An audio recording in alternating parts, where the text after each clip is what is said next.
Three, two, one. Google says this is live, so it must be live. To try to talk and tweet at the same time, which is kind of a skill akin to juggling chainsaws, maybe for me. But we'll do that. So this is the second week of the Ontario Extend Domain Camp. Quite a few people in Ontario Extend, and maybe the two people I'm expecting are already watching because I see 2 viewers down there. Quite a few people who are part of the professional development program that eCampus Ontario is running for educators across the vast province of Ontario, involved giving them access to hosting a domain of their own. It's not required, but a number of people have these things, and even other people got it on their own or through other projects. And kind of like once they maybe, install WordPress blog or do one little setup thing, they kind of either get overwhelmed or forget about all those little icons in their control panel. So Domain Camp was sort of my idea. I'm Alan Levine, with some help from Reclaim Hosting, who's providing the hosting for our folks. Got the idea just to run sort of a mini summer experience to help people go through some steps to figure out how to use some of the other pieces of the domain. So in week one, we did some things with just putting up a basic page holder for the main thing. So when you go to blah, blah, blah, dot, blah, blah, blah, instead of like the first thing being, your personal blog or maybe your class blog, they have sort of like a welcome area. And so the idea of a domain, which is different, and often there's confusion between, you can buy a domain name and have it hosted for you on WordPress.com. That's sort of not a domain of your own. You have a domain name that points to one WordPress blog. A domain of your own means you have a full web hosting package, which means that you can install many different sites and not just blogs, but you can do things like polls, publishing platforms, URL shorteners, a whole array of things, plus other stuff that you can move to your server so you can host your own content. It's a lot to undertake, and so it gets confusing. And honestly, it took me quite a few years to do this. So part of Domain Camp each week is posting one blog post that has a lot of stuff to do. Most of those go to the Ontario Extend Activity Bank, where each week there'll be 3 or 4 different things that I've written up as mini lessons for you to try. And you are welcome to, hi Irene, to do those or do whatever you want. I may mute you because I'm getting a little feedback. Yeah, sorry. That's okay. And really, I intended these live videos to be more of me doing some screen sharing. And if you use Google Hangouts, which this is, you tend to think of them as a place to have a discussion, which we normally do. But also, I've done this a number of times. I will create a Google Hangout on air myself and then just turn on screen sharing and walk through. So it's kind of like a lazy person's screencasting platform, which I like mainly because you get an archive right away.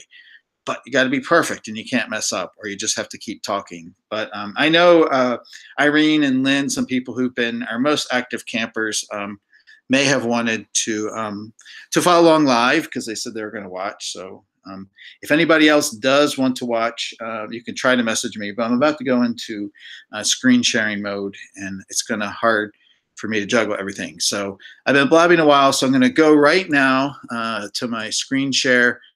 I'm going to hop over to my other web browser, and then I'm going to lose sight of everybody. So Irene, if somebody comes in or with a question, I'm going to count on you to yell at me. That's your job, okay? So right now, just the blog post for week 2. A lot this week about subdomains, which we kind of touched on a little bit last week. Just some different options for where you put your stuff within this more or less giant folder system of files that become your domain. And so we're going to learn how to create them. We're going to do our first Installatron, which is the application installer to put a WordPress thing in there, and a few other things. So just to let you know, every week we've got sort of like an overview of what's happening. This is the live stream, which if I clicked right now would create an inception thing and the internet would self-destroy. A little bit of background information about this concept of what a subdomain is. So you own, if you've got domain.me as your domain, you can put anything you want after the slash. And that means it's just a folder. It's a directory within your domain. And you could do that for everything you create. It doesn't matter. You could create everything as a series of file folders. So crazy ideas could be just a directory of content, of images. It could be a WordPress blog. It could be an Omeka site.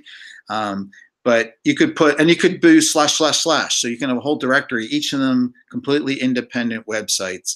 The idea of a subdomain, without the typo there that I see right now, is that you put the name of it before domain.me. So the idea of a domain of my own means I can do anything.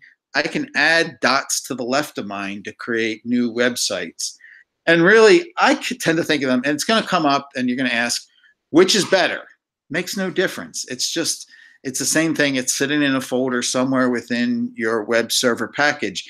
It's more about how you want the URLs to kind of look when you put them out there in the world. To me, a subdomain rather clearly states that it's something different. And so you may want to think about your subdomains as your bigger buckets or your more giant sites. If you have smaller things you're doing, you can put them after the slash. And so there's a little bit more information here talking about the idea of what domains are, blah, blah, blah, blah. Great little GIF animation by my colleague Adam Kroom about sort of getting a sense about understanding the anatomy of a domain and how it works. But right now, the first activity that's part of this is creating a subdomain within our cPanel.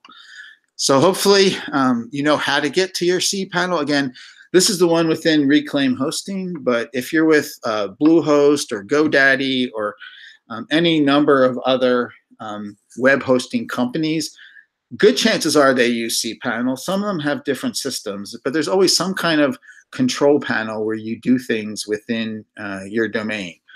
So in terms of creating subdomains, which is the first activity within our bank, we kind of ask people just, first of all, to think about what it's like. We're not going to put things there yet. We're just sort of putting them as placeholders. So you might want to think about, if I was going to put some different areas to put content in later, what might I want to put it in? So, you know, I might have Thoughts as a place to put a blog, because Thoughts is a little bit more interesting, I think, than blog.extendlabs.ca.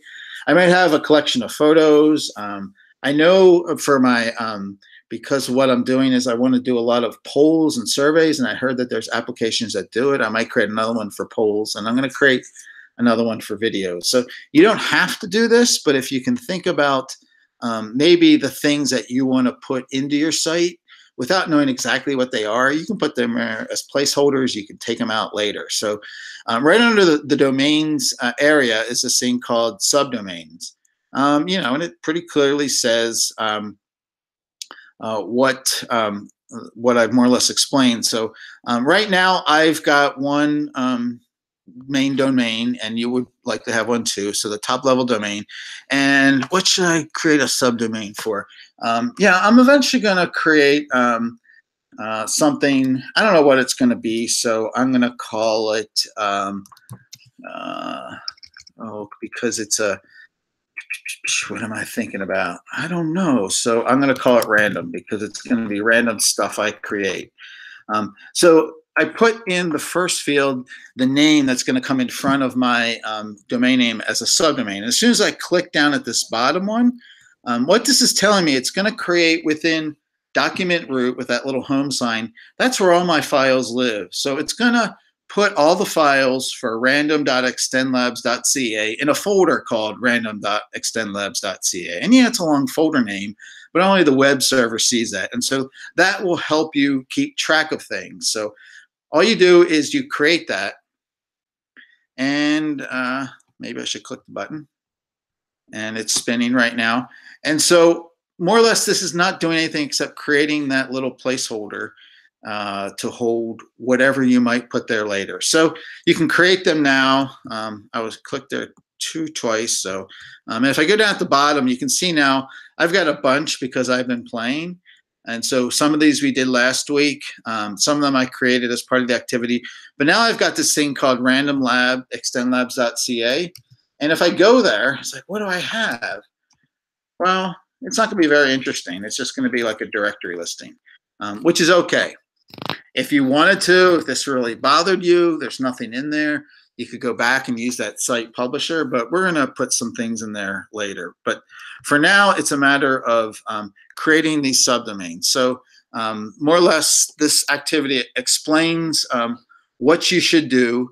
And what I suggested as a way to do this activity is within your cPanel, which I shouldn't have closed away, is this will be a good place within, to show all the subdomains you created. I will probably create a screenshot of this, and I would say Extend Labs domains. I don't know if you can see what I'm typing, but I did a screenshot to capture a picture of my big batch of subdomains. What I suggested as a way sort of to get you into also, again, understanding the file manager, which is where all your things are stored. Everything that's under extendlabs.ca or whatever your main domain name, it's in this folder called public.html. So if I click it once, it kind of spins open a fold down view of just the folders, and then I can see the full directory listing on the right. Now, last week, I created a folder called Stuff, and I created another subfolder called Screens.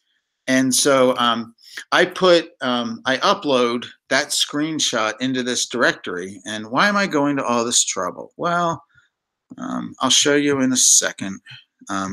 It's because this way I have URLs that I can use for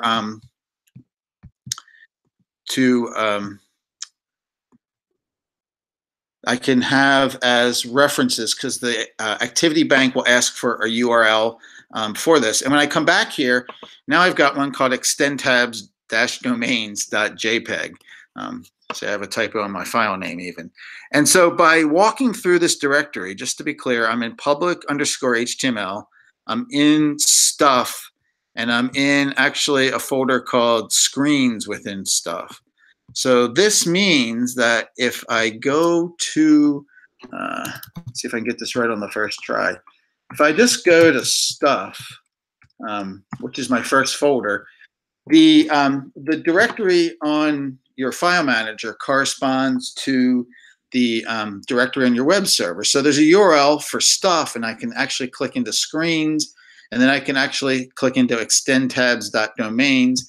And so here I have a URL I can copy, and I can use this if I need a URL to an image. So one way you can use your domain and your file manager is to create a collection, a directory of folders that are content that you might want to share with other people. So you could put some of your PDF assignments. You could put other content in here that you may want to share with other people. And you might start out with a random file called Stuff, but maybe down the road you will see some other things. So for now, this first part is just let's create those subdomains. The next one is something small, and we'll do more with this idea of redirection later. But within cPanel, there's this ability when we create that subdomain to, instead of have it be a folder or directory of stuff on our site, I'm going to go back into the subdomains here now. So I have this one called random right now. And what I can do, if I wasn't sure what I wanted to put there, or maybe I know I want to have eventually, like I know Irene has a WordPress.com blog, and eventually we're going to help her migrate that to her own domain. But I can sort of put a placeholder or redirect there now until later when I decide to move my WordPress.com stuff over. That's a little bit more complicated, and we'll get into that soon.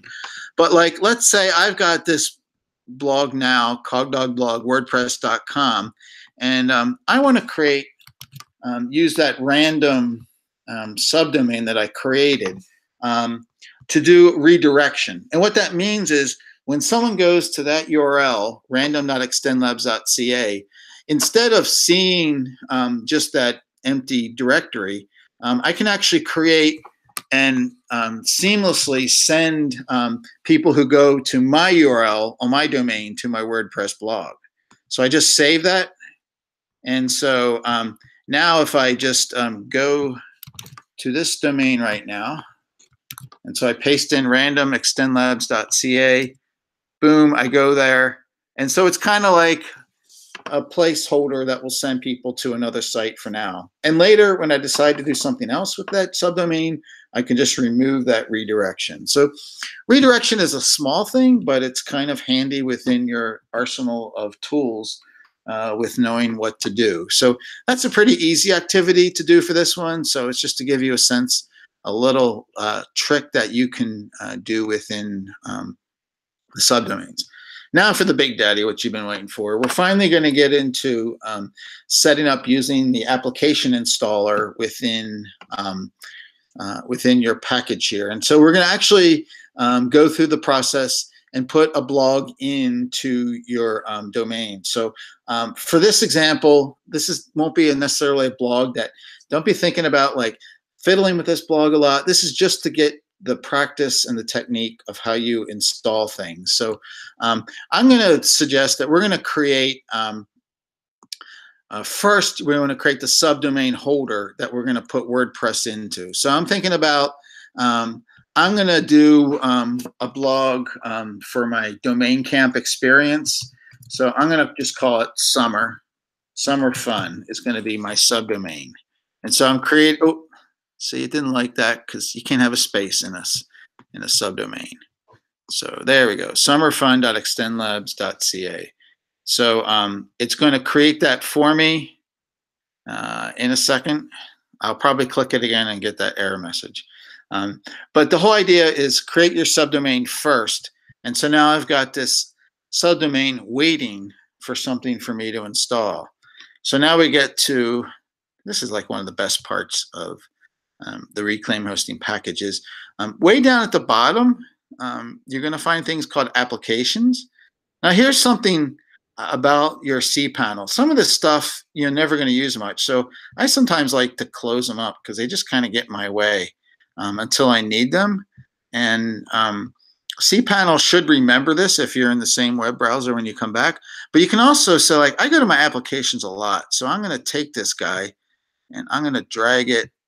Let's see if I can get this up a little bit. Boy, I'm doing this terribly. Drag it up here. Well, in theory, I should be able to drag it up. This is where the demo goes really bad. You got to get it right in between there. So I like to have my applications way up near the top because that's stuff I'm going to use a lot. So let's see if I can do this one more time so you get the wrinkle. So now look at that. When I come back to my cPanel in the same browser, I'm going to have my applications ready here. So pretty easy to install WordPress. I keep telling people, like, before all this like packages were ready to install things, you had to like download files from WordPress. You had to manually install databases. It was a real mess. So this is Installatron, which is the thing that installs web applications onto your domain. And if you're really curious, we can go to this applications browser and we'll see like a whole list of things. But right now, we know we want WordPress. And usually the first thing that you see is just kind of an overview. And it's like, well, yeah, everybody knows what WordPress is. But more or less, I'm going to click install this application. So we're going to get ready to install WordPress. So right now, this is the wizard. And so the first place it's going to suggest to me is to install at extendlabs.ca into a subdirectory called blog. That's not what we want at all. So if we use this little menu over here, we've got these options, and I just created Summer Fun extendlabs.ca. We're going to come back next week and talk about HTTPS, but for now, we're going to put it in this one. We could do www, but I like shorter domain names. So this is the place, the URL where we want our WordPress blog to go into. Now at the bottom here, it's telling me it's going to put it at this URL, summerfun.extendedlabs.ca/blog. I don't want that. I want it at the top of the domain. And so I'm going to come here and I'm just going to get rid of that directory. And I will come back and why is my screen messing up?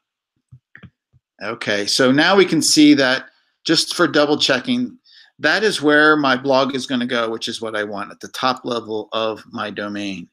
Now, everything else that we can go here, there's a lot of options. And for now, and actually every time, is I accept the defaults. And now we're going to come down here at the settings, and you're going to look at that username. And so if I show the password, how am I going to remember that password? That's ugly. I am going to suggest that what you do, and this is pretty neat, is to leave those cryptic administrator username and password, because they're harder for hackers to guess. So it used to be in the old days, the default username was admin, and actually at one time the password was something like 123 or something ridiculous. And so people who are hackers found it kind of easy to start slamming WordPress sites and trying to gain access. I don't think we have a lot of hacker potential here, but it's good security practice to create a cryptic username as the administrator for your blog and a cryptic password. So I always accept the defaults here, and you're gonna say, like, how am I gonna remember? Well, your cPanel will remember this for you. It's going to put in the administrator email. Is going to use the email that's on your Reclaim Hosting account, which is what you want. You can put the title for your blog in here, and I'm going to say Fun at Domain Camp, and then the WordPress tagline is going to be Summer 2018. These two settings you can change later. And then pretty much everything else, we're just going to accept the defaults, and then we're going to click Install. And then you're going to see at the bottom it's saying processing, and then you're going to go here. I have a few other things already installed on this, but if you like watching progress bars, you can see this one, Fun at Domain Camp, getting installed onto your domain. And so right now, when you have something you've installed through Installatron, you generally get the same thing. There'll be a preview. Sometimes it takes a couple days for it to update, but you get a little actually visual preview of what your site looks like, which is handy when you have a lot of blogs. You get a bunch of information about the thing, that it's WordPress version 4.9.7. Reclaim Hosting will automatically update for you. You don't have to worry about the updates. But the important links are, the first link is going to go, what you probably want to do, and see what your blog looks like. And so what you get is you get a default WordPress blog with the basic theme, which is 2017 or 20, I don't know which one this is, but you get the plant, which is not very exciting. But the important link is this second one. This is the one where you get into the administrative part. Your cPanel is going to log you into your site here. And so when you go to this link, what you're going to get is the inside parts of WordPress. Now, I know what's going to happen to you folks. You're going to get all bogged down in WordPress and trying to pick a theme and trying to fiddle around with WordPress. And I'm not going to discourage you for doing that. The whole purpose of this activity is to help you understand how you can install WordPress. We're actually going to do next week installing something to replace one of those landing page sites. But if you really want to do a couple things within your WordPress site, well, you can start blogging. So I'm going to click here, and I'm going to add a new post, and a live demo from camp, and say, wow, aren't demos fun? So if you want to play around with this WordPress site, that's fine, but I'm just going to publish it right away.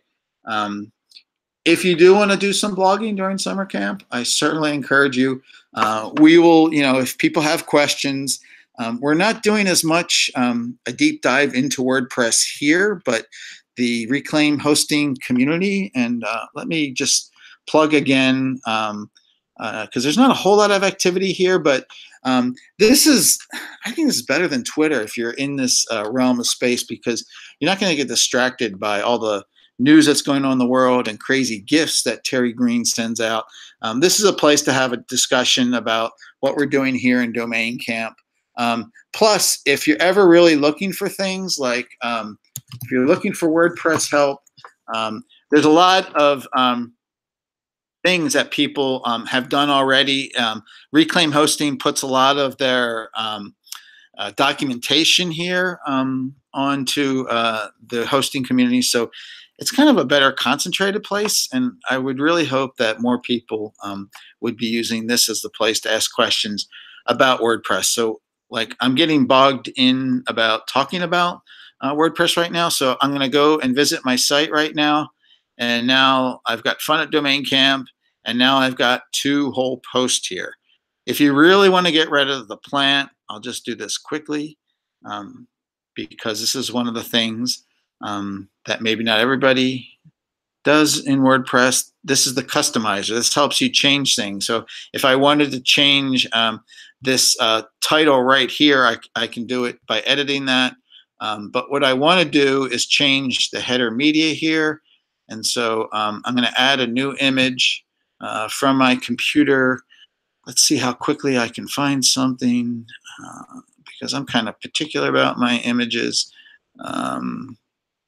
Here, you're going to get a picture of dog paws. And so when you add a header image, it's going to, I want to crop the image. That helps it fit better within that theme. And now look at that.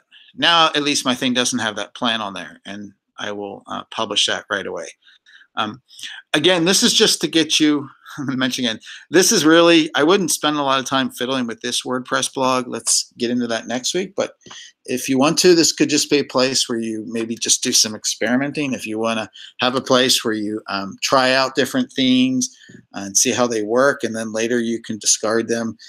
This theme that it comes in, it's the default theme, but it's chosen for a good reason. It's very versatile. It's solid. It's reliable. It has a fair amount of flexibility. So I almost never use it, but that's how we go. So the last thing that I wanted to do that I kind of threw in there, we've got installing this. This idea about everything else has been subdomain, but I know it comes up a lot for people who want to have perhaps a part of their website that's not open to the public. And so there is a way within your cPanel, because everything that's a site is really a folder or a directory within your web content, is to put a password at the directory level within all those files. So it's not like the super strongest, but it's not bad. So if you just want to have a place that's non-public content and want to put a simple password, username, password on it, this is what this privacy tool does for you within, oops, I didn't want to do that. And we're going to go back. Oh, I want to show you one more thing. That's the thing about these demos. So we go all the way back out to your home place, and we've installed WordPress. Once you start installing things, and I'll give you a hint to show you, these are all the things that you have available to install within your Reclaim hosting account. There's these community building things. There's discussion boards, some web calendar stuff, a couple wiki tools. You got WordPress, but hey, you can do Drupal, Joomla. There's a lot of different publishing platforms, and I don't even know what most of these are. A couple other things, if you decide you want to go all commercial and have shopping carts, I don't know how to do that either, but you could figure that out. We've got a couple photo gallery things, which I haven't really found one that I like, but maybe I think Tim Clark said Koken was pretty good. I'm trying to remember. This one is just might be worth in week 4 when we look at other application. Nextcloud is a way of having something like a Dropbox that's on your own domain. And so there's some survey things. And so these are a lot of applications that you can build here. But the important thing to know is like this one on the bottom right, My Apps. And that shows me everything that I've installed within my domain. So this is how you get, when you say, hey, I want to work in my WordPress site, go into your cPanel, go into My Apps, find the domain you want to work on, and click on the second link that will automatically log you in. And this, right now I have, 5 sites in here. Now I don't have to like remember 5 passwords. So your cPanel, your Reclaim hosting account sort of acts like a password manager for all your sites. So it's important to know how to get to that. But now we're going to go back to adding password. And what I'm going to do first is I'm going to go into my file manager, and I want to find out something I want to put a password on. I have done one already for kind of in my activity for this activity, which is over here in the bank. I did one on a directory within another folder where I put some media files. I put a PDF and some sound files. And so that's one thing you can use a password on. And so, and the way it would work is if I actually go to this directory, oops, I'm in the wrong browser. So you can actually see it. If you actually went to this directory, I'm not going to switch browser, you're going to get a password and login name. It remembers that I logged in there. I just blew the whole demo. Just ignore what I said. But I want to show you something different while we're here in the cPanel Manager. So I'm going to, again, I want to open my public HTML to go to my folders. And I've got this one that I did last week called Me. And so I think it was, we had done this in week 1 where we installed some static HTML files. So let's say I'm working on this, and this is my public site. But when I want to like try some new things out here, I don't necessarily want to work on the main site and mess things up because that's not pretty. So let's say I go into my file manager, and I've got this directory Me, which is my working public site. I'm going to make a copy of that whole directory. And so I'm going to put it in the same area, but I could put it somewhere else. I'm going to create one called Not Me because I'm so clever. And so I've just created a copy of this folder. And so I basically have another site, but this is going to be my kind of like my experimental place where I sort of fiddle with this site or theme. You could do this for, I don't know, a WordPress site or anything. So now I've got that site, but I want to put a password on this. So I'm going to go into Files to Directory Privacy. And this is the place where you can put a password on at the directory level. And the navigation here, the first time it gets a little bit tricky. If I want to find that folder within my site, I need to click the folder icon. So I'm going to click Public HTML, and it opens up all these, and I see I've got Not Me. When I've got the folder I want, I'm actually going to click that directory because that's the one I want to add a password protection. So by checking this box, that's going to put the password on it. The name for it is sometimes used in the dialog box that that pops up. It really doesn't matter for Me site. And basically doing that is going to save that as having a password on it. But now we've got to create a password that we want to be able to share with someone else to use. So again, your password is going to depend. So if I was going to make one for Irene, I might do that. I might actually use one of these cryptic passwords, but this is not super secret. So I'm going to put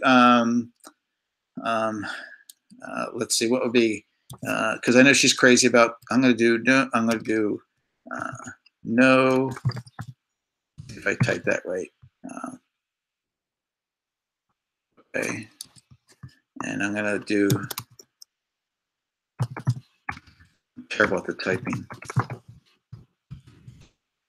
Okay. If you want a really cryptic one, you could use the password generator.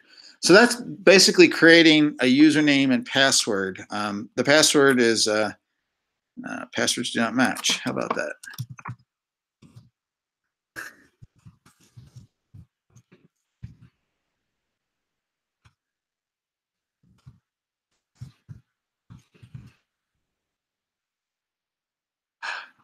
Okay.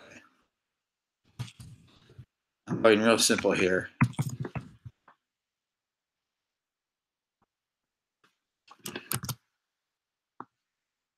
Let's give me, okay, terrible password. Okay, I'm not going to save this password. So right now, since I'm logged in, let's see, I wonder if this will work. This is the not me one. Okay, so right now, because this one now has a password on it, I would actually need to put Irene as the username, and the password is actually the word coffee and then 2 capital X's, if anybody wants to break in here. So if I was actually, I'm going to actually switch, go back over. You're still there, Irene. Now, if I'm going to go back over to my my Chrome browser where I am not logged into this, I am looking for my TweetDeck. I wonder if anybody's here. Let's see.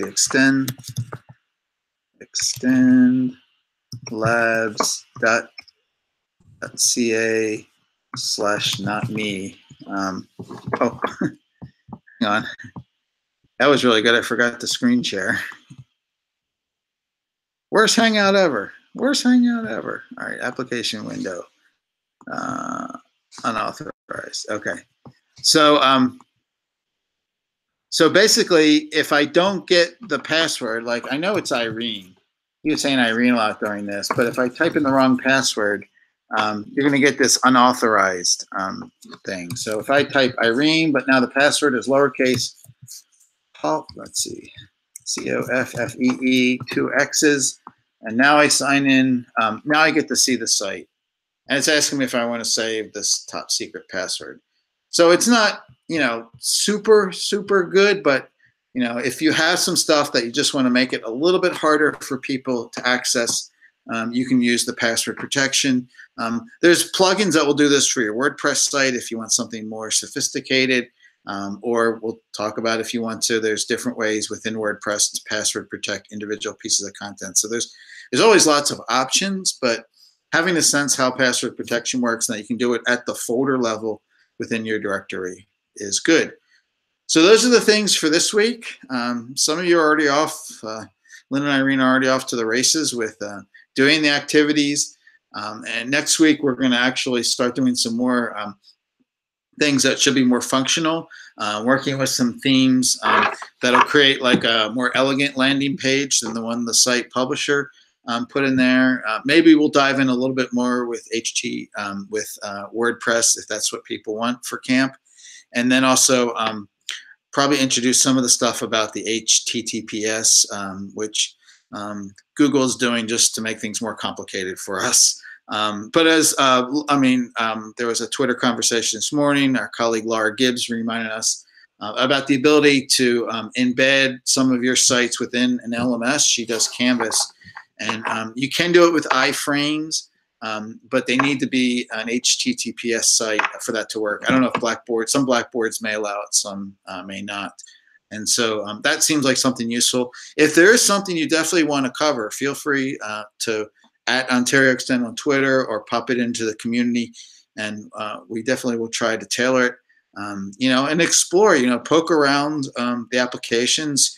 The last week will be sort of giving people a chance to play with some of those applications beyond WordPress. I'll suggest a few, but certainly there's other ones in there that people will try, and hopefully some people try different ones and be able to share what their experiences are. A few of them I found are a little bit clunky, but there are some really super useful things in there. And so that's the overview. I was going to try to keep this within 30 minutes. I'm at about 37, so we're going to sign off for now. Just to remind, tomorrow at 3 p.m. Eastern, you can pop in the open office hours. I'll be in the Zoom room. Otherwise, just ask questions in the community area. I hope more people use that, but also Twitter, or you can put a letter in the mail and send it to me at camp. I might not respond for a while, but hey, whatever works for you, or send a carrier pigeon. So going to stop the broadcast now because I'm really tired of talking to myself. See you around camp.